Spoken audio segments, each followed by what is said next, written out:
Hello everyone, today we have a story about Julian, whose perfect life is surgically destroyed when eerie anomalies come to the surface. Can he expose the architect of his unraveling before time runs out? Dr. Julian Vance was a man who lived by precision. As one of the nation's leading neurosurgeons, his days were a symphony of calculated movements, intricate procedures, and life-altering decisions. His hands, steady and sure, navigated the delicate pathways of the human brain with an almost artistic grace. His life outside the operating room mirrored this meticulous order. A sprawling modern home in the affluent suburbs of Seattle, a loving and supportive wife, Eleanor, a renowned art curator whose quiet elegance complemented his own driven nature, and a brilliant, inquisitive teenage daughter, Chloe, whose laughter filled their home with a vibrant energy. Julian believed in control, in the power of intellect and dedication to shape one's destiny. He had built his life, his career, his family with the same exacting standards he applied to his surgeries. It was, by all accounts, a perfect life, a testament to his unwavering commitment to excellence, or so he thought. The first unsettling anomaly was subtle, almost imperceptible. A forgotten appointment. Julian distinctly remembered scheduling a follow-up with a complex post-operative patient, meticulously noting it in his digital calendar. Yet, when the day arrived, his assistant, Sarah, informed him there was no such entry. He dismissed it as an oversight, a rare lapse in his otherwise flawless organizational system. Then came the misplaced surgical tool. A specialized microforceps, essential for a delicate procedure, vanished from his sterile tray during a critical moment. Panic flared, brief and intense, before it reappeared, inexplicably, in a different, impossible location on the tray, as if it had simply materialized out of thin air. His scrub nurse, a seasoned veteran, swore it hadn't been there moments before. Julian attributed it to fatigue, the relentless demands of his profession finally catching up to him, but the glitches persisted, growing in frequency and intensity. A fleeting sense of déjà vu in conversations he was certain were new, a strange echo of words spoken, gestures made, that he couldn't quite place. He'd find objects in his home subtly rearranged, a book on his nightstand moved to a different shelf, a painting in the living room tilted at a fractionally different angle. Eleanor, ever the picture of calm support, would gently dismiss his concerns. "You're just overworked, darling," she'd say, her voice a soothing balm. "The stress of your profession is getting to you. Perhaps a vacation?" Her concern seemed genuine, her suggestions logical. Yet a tiny, insidious seed of doubt began to sprout in Julian's mind. He started to question his own memory, his own sanity. Was he truly losing his grip? Was the relentless pressure of his work finally eroding his once unshakable mind? The unsettling anomalies continued, like tiny, persistent whispers in the quiet corridors of his perfect life, subtly eroding his confidence, his sense of control. He found himself double-checking everything, his once effortless efficiency replaced by a gnawing paranoia. He began to suspect that he was not just tired, not just stressed, but that something far more sinister was at play. The perfect life he had so carefully constructed was beginning to feel less like a sanctuary and more like a stage. And he, the unwitting performer in a play he didn't understand. The question was, who was the director, and what dark drama was unfolding around him? The unsettling anomalies escalated from subtle whispers to undeniable shouts. Julian's meticulously ordered world began to unravel with alarming speed. One evening, while searching for a misplaced file in his home office, his hand brushed against a loose panel behind a bookshelf. Curiosity, now a constant companion, compelled him to investigate. Behind the panel, nestled within the wall, he found it. A tiny, almost invisible camera lens, no bigger than a pinhead. His breath hitched.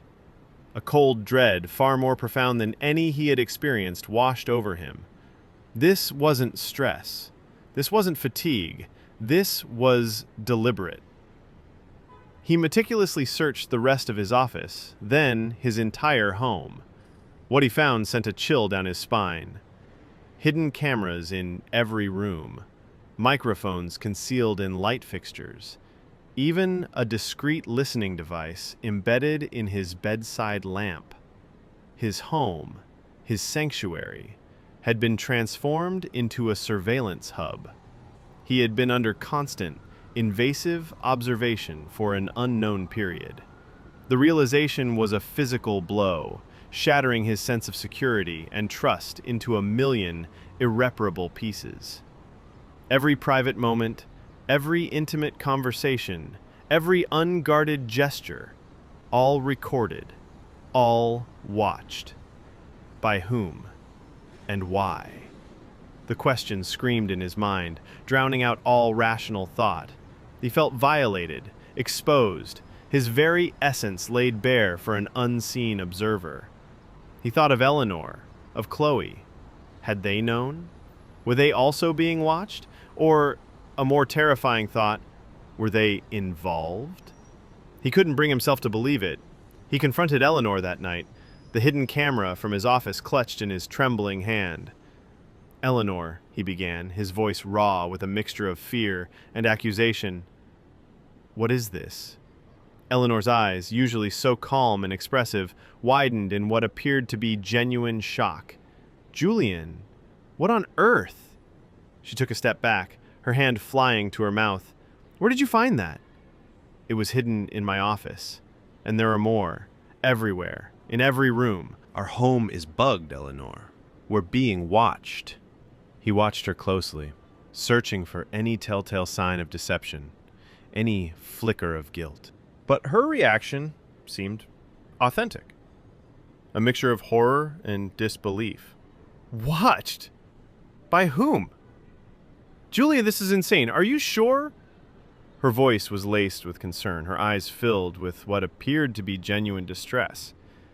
She suggested he was overworked, paranoid, that perhaps he was experiencing a breakdown. "Julian, darling, you've been under so much pressure lately. The hospital, the new research. Maybe you're just seeing things. This is impossible." She even offered to call a colleague, a psychiatrist, to help him. Her feigned shock and concern were almost convincing. Almost. But Julian, now hyper-aware, noticed the subtle nuances. The way her eyes darted away for a fraction of a second when he mentioned the other cameras, the almost imperceptible hesitation before she suggested he was paranoid. He knew, with a chilling certainty, that she was lying. The woman he had loved, the woman he had trusted implicitly, was hiding something. Something monumental. The betrayal cut deeper than any physical wound. He felt a profound sense of isolation, adrift in a sea of deceit. The perfect life he had so carefully constructed was nothing more than a meticulously crafted illusion, and the architect of that illusion was the woman sleeping beside him. He knew he couldn't trust her, couldn't confide in her. He was alone in this terrifying new reality. He had to find out who was behind this, and why. And he had a terrifying suspicion that the answer lay buried in his own past. Julian, now living in a silent, self-imposed prison within his own home, began to meticulously dismantle the surveillance system. Each hidden camera, each concealed microphone was a fresh wound, a stark reminder of the profound betrayal. He worked in secret, late at night, his movements precise and deliberate, like a surgeon excising a malignant tumor. He stored the devices in a locked safe, a chilling collection of evidence. He knew he couldn't go to the police, not yet. The thought of exposing Eleanor, of shattering Chloe's world, was unbearable. He needed answers, not just retribution. He needed to understand the why. His mind, once a finely tuned instrument of logic and reason, now relentlessly sifted through his past, searching for a motive, a connection, a forgotten enemy. He thought of disgruntled patients, jealous colleagues, rivals in the cutthroat world of neurosurgery. But none of them fit the chilling precision of the surveillance, the psychological torment he was enduring. Then, a name surfaced from the depths of his memory. A name he had consciously buried for years. Dr. Elias Thorne. The memory was a raw, festering wound, a stain on his otherwise pristine career. It was from early in his career, a groundbreaking surgical trial for a revolutionary neurological procedure. Julian, then a promising young resident, had been part of Thorne's team. Thorne, a brilliant but eccentric neuroscientist, had been his mentor, a man Julian had once idolized. The trial had gone horribly wrong. A patient, a young woman, had suffered severe, irreversible complications on the operating table. The public outcry was immense, the media relentless. Thorne, despite his stellar reputation, was blamed. His career was destroyed. His research grants revoked, his name dragged through the mud. He disappeared from public life, a broken man. Julian, though cleared of any wrongdoing, had emerged from the scandal with a newfound caution, a hardened resolve to never make such a mistake again. He had moved on, built his empire, buried the past. But now, the past was clawing its way back. Could Thorn be behind this? Was this his twisted form of revenge? It seemed plausible. Thorn had every reason to hate him, to resent his success. Julian began to search for Elias Thorn. It was a difficult task. Thorn had vanished without a trace, leaving no digital footprint, no forwarding address. Julian leveraged his extensive network, discreetly inquiring among former colleagues and mutual acquaintances. He hit dead ends, one after another, until a whispered rumor led him to a remote, isolated cabin in the Appalachian Mountains, a place where broken men went to disappear. The journey was long and arduous, a winding path through dense forests and winding roads. Julian felt a strange mix of trepidation and anticipation. He was about to confront a ghost, a man whose life he had inadvertently helped to destroy. He found Thorn's cabin, a dilapidated structure nestled deep within the woods, surrounded by overgrown weeds and a pervasive sense of decay. Thorn himself was a stark reflection of his surroundings, gaunt, with a wild, unkempt beard and eyes that held the haunted, distant look of a man who had seen too much. He was a shadow of the brilliant scientist Julian remembered. "Dr. Thorn?" Julian asked, his voice hesitant. Thorn looked up, his eyes narrowing with a flicker of recognition, then a cold, bitter resentment. "Vance, I should have known you'd find me eventually. Come to gloat? To remind me of what I lost?" "No," Julian replied, his voice firm. "I'm here because I think I'm being targeted, and I think it has something to do with you, with what happened all those years ago." He explained the surveillance, the psychological torment, the feeling of his life unraveling. Thorn listened, his expression unreadable. When Julian finished, the silence in the cabin was heavy, punctuated only by the crackling of the fire in the hearth. Then Thorn spoke, his voice raspy, filled with a chilling resonance. "You think you're being targeted, Vance? I've been living in a cage for years. A cage of my own making, perhaps, but a cage nonetheless. And yes, it has everything to do with what happened, but not in the way you think." He paused, his gaze fixed on Julian, a strange, almost triumphant glint in his eyes. "You see, Vance, you were merely a pawn. A convenient scapegoat. The true architect of my downfall, and now yours, is far more cunning, far more insidious than you can imagine. Someone with a deep-seated vendetta. Someone who operates with chilling precision. Someone who knows your every weakness, your every fear. Someone who has been playing a very long game. And that someone is Eleanor." Julian stared at Thorn, his mind reeling. "Eleanor? No. That's impossible. She's my wife. She's supportive. She's not capable of something like this." Thorn let out a bitter laugh. "Oh, she's capable, Vance. More capable than you can ever imagine. She was my protege, you see. My most brilliant student. She was obsessed with that surgical trial, with the patient who suffered complications, because that patient was her sister. Sarah. Sarah Vance." The revelation hit Julian like a physical blow. Sarah, Eleanor's sister. He remembered Sarah, a vibrant, intelligent young woman full of life. He remembered the devastating complications, the irreversible brain damage that had left her a shadow of her former self. He had always believed it was a tragic accident, a rare, unforeseen complication of a complex procedure. But now, she blames you, Vance. She blames you for Sarah's condition. She believes you were negligent, that your ambition blinded you to the risks, and she's been planning her revenge ever since. Thorn's voice was a low, chilling whisper. Her entire marriage to you was a meticulously planned act of retribution, a slow, agonizing dismantling of your perfect life. The surveillance, the psychological torment, the erosion of your sanity, it was all her. Every single detail. Julian felt a cold, sickening dread spread through him. The pieces of the puzzle, once scattered and disparate, now clicked into place with a horrifying precision. Eleanor's subtle dismissals, her feigned shock, her unwavering calm in the face of his growing paranoia. It was all a performance, a masterful, chilling performance. But the ultimate betrayal was yet to come. And Chloe, Thorne continued, his eyes fixed on Julian, your daughter. She's not your biological child, Vance. Eleanor conceived her through IVF using donor sperm, specifically chosen to mimic your genetic traits, a perfect replica of your family only to be shattered, the ultimate act of psychological torture, a complete erasure of your legacy. Julian felt the world tilt on its axis. Chloe, his beloved daughter, not his own.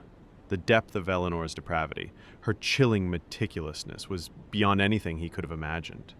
He had been living a lie, a carefully constructed illusion, for years. His family, his legacy, his very identity, all a cruel joke orchestrated by the woman he loved. But why? Julian whispered, his voice hoarse with disbelief. Why go to such lengths? Thorne leaned forward, his voice dropping to a conspiratorial whisper.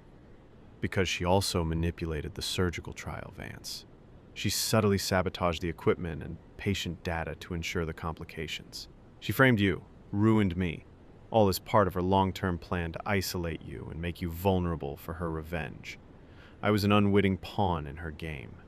My downfall a necessary step to ensure your isolation. The truth was a bitter pill, a poison that coursed through his veins. Eleanor, the quiet, elegant art curator, was a master manipulator, a vengeful architect of destruction. His perfect life was nothing more than a stage, and he, the unwitting victim in her chilling play of retribution. He had to expose her. He had to fight back. But how do you fight a ghost, a shadow? A woman who had already meticulously dismantled your life, piece by agonizing piece. He looked at Thorne, a flicker of hope in his eyes. We have to stop her. We have to expose her. Thorne nodded, a grim determination in his gaze. We will, Vance. But she's already set her final act in motion. She's been feeding information to Detective Miller, subtly painting a picture of your psychological decline. She plans to expose you publicly, ruin your career, your reputation, and ensure you lose everything, including Chloe. She intends to raise Chloe as her own, free from your influence, free from the shadow of your perceived negligence. The clock was ticking.